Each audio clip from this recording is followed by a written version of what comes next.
¿Cuál es la relación entre la imaginación y el trauma? Bienvenidos a otra edición de Puntos Ciegos de Laboratorio en Movimiento, una serie para entender los orígenes y consecuencias de lo que se esconde detrás de nuestras cabezas. Yo soy su anfitrión Diego Suárez Rojas y hoy les voy a hablar de estos dos importantes conceptos para el mundo contemporáneo. Empecemos con definir las dimensiones del trauma como un evento desgarrador, intenso, que nos somete a la supervivencia, dejando entonces una huella en el funcionamiento del cuerpo y de la mente. Destruye la conexión entre estos dos elementos fundamentales y entonces nos puede llevar a esa situación donde estemos en un futuro, donde ya no hay conexión con el evento traumático y de repente un catalizador en el ambiente nos retorna a la pesadilla y el cuerpo y la mente se destruyen a sí mismos en su falta de comunicación. Y además, el trauma también está presente en el espacio, está presente en los hogares, en las ciudades, en los espacios nacionales que hemos creado, porque también en esta perspectiva histórica descubrimos que hay quienes cargan historias de trauma más profundas, aquellas que tienen muchos más gritos, y eso afecta a los genes, lo que llamamos también la epigenética. Entonces es un problema del pasado, de nuestros ancestros, pero también de lo que vendrá del futuro. Un futuro con tensiones de nostalgia, esperanza y catástrofe. El trauma afecta a nuestro cerebro y a nuestro cuerpo en varias dimensiones y hoy les voy a compartir 3 elementos nada más de esa posibilidad destructiva. Entonces es el tálamo, la amígdala y el hipocampo. El tálamo es esta primera imagen que está en verde aquí nada más para explicar en verde, no es así en realidad, que te permite percibir diferentes estímulos sensoriales, conectarlos con tu espina dorsal y por ende comunicación con todo tu cuerpo y tus músculos. La segunda imagen tenemos estas almendras amarillas, la amígdala, que es tu mecanismo es un detector de humo y te ayuda entonces a pelear o a luchar y es fundamental entonces en la expresión de agresión y de miedo. Y está conectado con el hipocampo que pareciera como un cable de lentes, ¿no? Como esto que conecta los lentes, ciertos tipos de lentes a morado, que tiene que ver con la memoria y la expresión emocional. Entonces, cuando tenemos este problema traumático, este evento traumático, vemos que la destrucción de esa conexión mente y cuerpo se refleja en la percepción sensorial, tálamo, en la expresión de agresión y reconocimiento por tal de agresión y miedo de la amígdala y las memorias del hipocampo. El trauma te deja atrapado en ese evento recurrente, no te permite imaginarte alternativas, por lo tanto el trauma destruye la imaginación, pero la imaginación también es la cura para el trauma. ¿Qué es la imaginación? Neurobiológicamente hablando, pensemos en una matrushka. ¿Conoces a esa muñeca rusa que tiene diferentes niveles, diferentes posibilidades, capas, ¿no? Como si fuera una cebolla, como ogros o una rocaleta?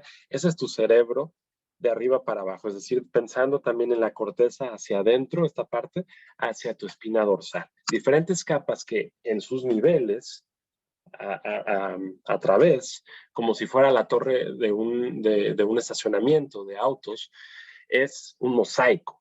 Y el mosaico significa billones de células y conexiones, sinapsis, y un gran y muy sofisticado sistema neuroquímico que entonces permite esa gran comunicación y elasticidad.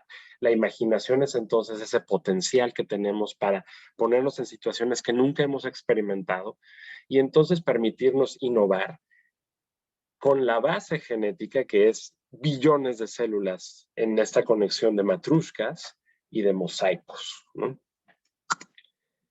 Entonces, ¿qué podemos hacer en el día a día para lidiar con el trauma y expandir nuestras imaginaciones? Estimulación eufórica. Euforia entendido no solo como esa intensa alegría que sentimos ante nuestras pasiones, pero también euforia en su etimología pensando en esa parte que se refiere a un entrenamiento para prepararse ante la adversidad. Eso también es euforia.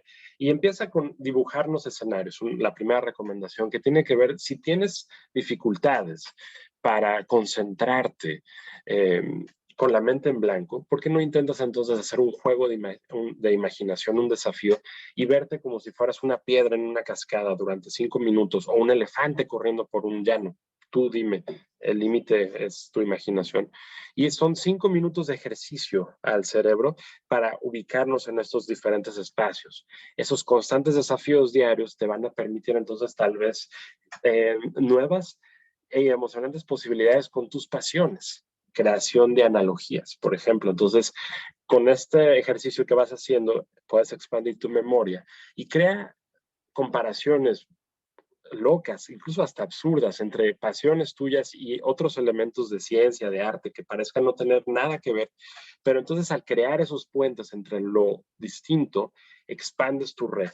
Y esa red creativa te puede incluso permitir en el arte, en la imaginación creativa, trastocar las leyes. La sinestesia es básicamente esa posibilidad de alterar la percepción y que yo te pueda decir entonces con mi imaginación, como yo, Diego, puedo comer colores y escuchar un retrato o ver las notas musicales junto a los cuerpos que se mueven, porque el último consejo, movimiento musical, tiene que ver con, si decíamos que el trauma nos destruye esa conexión de cuerpo y mente, entonces nuestra estimulación eufórica tiene que venir no solo con estos esfuerzos de la imaginación, sino también con el movimiento, y entonces el ejercicio físico y el baile.